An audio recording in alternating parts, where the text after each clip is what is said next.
Okay, now let's focus on how to use the rubric in an assessment, whether it be a discussion, a blog, an assignment.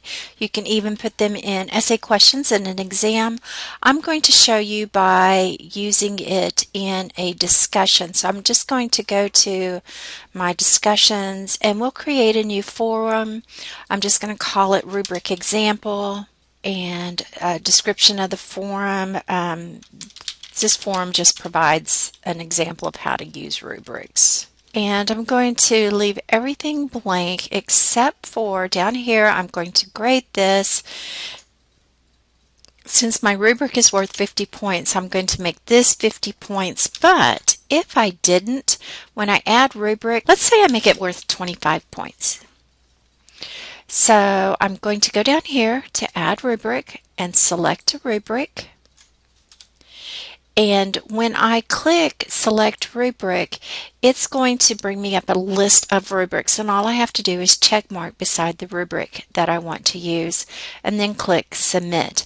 Now this will always pop up. Click OK to assign the rubric's maximum points as the points possible. It makes sense that the number of points that the rubric has in it is going to be the points possible. Now I said this is always going to pop up. If you use a percent rubric, it will not pop up, but if you use a points one, it will. So I'm going to click OK, and notice that this changed to 50 from the 25 I put in. So if I can't remember how many points it was worth, it'll fix it for me. Now the other thing that I want to do is to go over here, show rubric to students.